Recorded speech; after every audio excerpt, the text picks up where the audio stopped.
I have to do this and I have to do that. We see people in this mood, and we're free.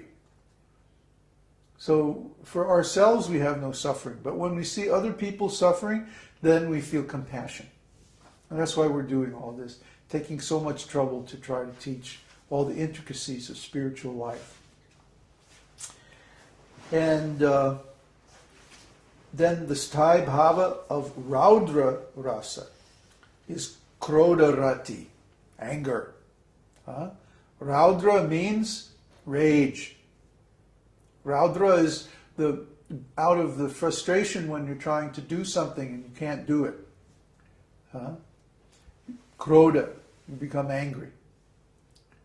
Just like sometimes we're trying to teach this science of devotional service, and people are critical, or they're unresponsive, or they don't get it, or they don't want to get it.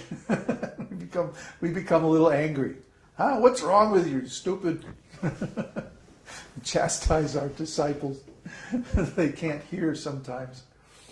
But this is in relationship with Krishna. So it's gauṇa-rati. It's actually transcendental anger. One time Srila Prabhupada was asked, what about anger?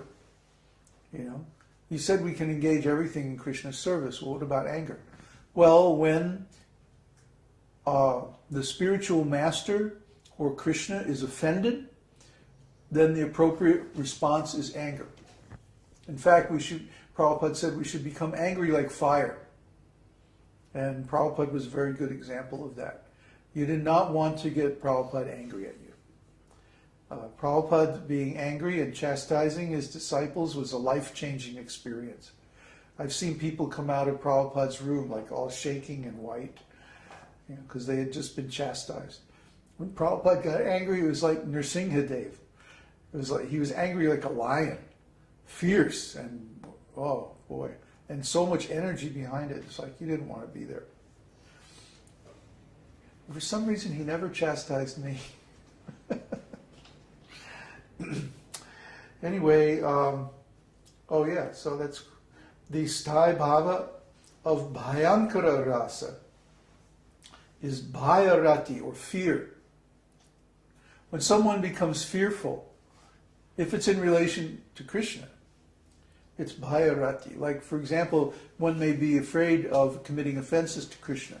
One may be afraid of being separated from Krishna. This is a fear in devotion. And finally, the Sthāyi-bhāva of Bhakti-rasa is jugupsa-rasa, or jugupsa-rati, or disgust. When we see someone, like sometimes we go to the park and there are these couples like fornicating on the grass, usually with a bottle of wine next to them, like this. It's like, do I really need to see this? That's disgust. Vibhatsa. Vibhatsa means like, ew. So this is when in relationship with Krishna, this is a transcendental emotion. See, we're trying to follow all these principles and be very pure and everything. And then the people in the back are having a barbecue, and the dogs in the neighborhood are having a barking contest, and they're burning in the garbage dumps upwind, and the guy's car alarm or house alarm is going off in the middle of the night, and we have to get up early in the morning. We're disgusted with all this nonsense. We want to move out to the country, the middle of nowhere. But we stay in the city because we need good facilities for preaching. And we're trying to find a balance on that. But basically, even though there are all these other rasas, all these other bhavas, they're transitory, transient.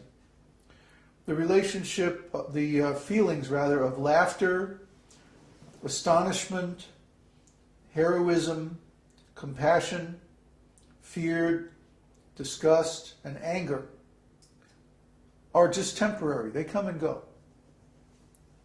But the relationship of neutrality, servitorship, friendship, parenthood, and conjugal love, those are eternal.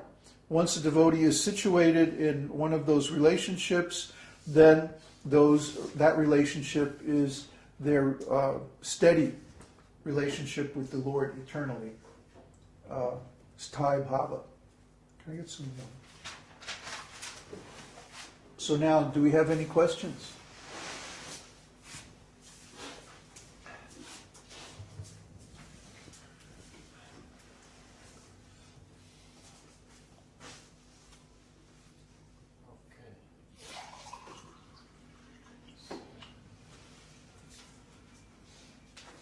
Question.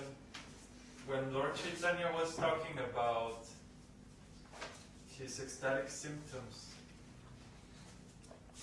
he mentioned that he didn't want to dance or sing and like that, but he was doing it automatically. Impulse. That means sakhya-bhāva, right? That's a little bit different. What Lord Chaitanya said actually is that I am chanting and dancing more or less automatically. My real attention is on my inner feelings in relationship with Krishna, my feelings of separation especially. That's the context in which he said that. He was trying to explain his consciousness. You see, Lord Chaitanya has two purposes for coming. Lord Chaitanya is a special case. He has two purposes. He has an external purpose and an internal purpose. His external purpose is to spread the Yuga Dharma of chanting the holy name of the Lord. And his internal purpose is to relish the moods of Srimati Radharani. So externally, he was giving this chanting process. So he was doing this more or less automatically. His internal purpose, confidential purpose, was to relish the bhavas of separation in the mood of Radharani. See? So internally he was feeling this separation from Krishna. Externally he was dancing and chanting. And that was more or less automatic. So that would mean more like anubhava. Don't try to understand Lord Chaitanya like that. His bhavas are very special. Okay? He's the exception to all the rules. So first of all, try to understand your own experience and how the urge to perform devotional activities develops from transcendental emotion. From vibhava comes anubhava. From the consciousness of the devotee coming into relationship with the Lord directly, then the urge to perform devotional activities manifests. We relish the sweetness of our relationship with the Lord, and then we want more. So we perform devotional service in order to increase it. We don't want to, for example, contemplate the wonderful name and pastimes and activities and qualities of the Lord, and then go and do something mundane that takes our mind off of Him. You used to always complain to me, why do I have to go to work? Because when you're at work, you have to think about mundane things. You can't think about Krishna all the time. It's painful for a devotee. So the devotee adopts transcendental activities in consequence of his transcendental emotion in relationship with the Lord.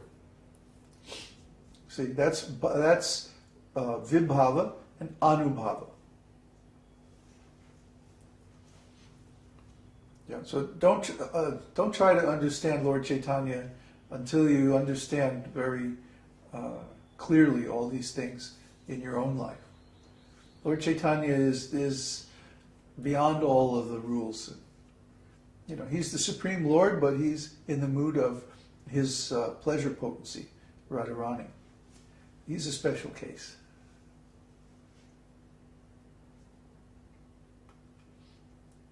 More questions? Huh? Speak up. When it's common for a devotee at even in the beginning stages to feel some kind of bhavas like the vyabhichari bhavas. They're always there. But the Sthāyi-bhāvas are not readily apparent to me. Not in the beginning, no. So that comes at the end? I don't know about the end, but it does normally take some time for a devotee to become clearly aware of the Sthāyi-bhāvas.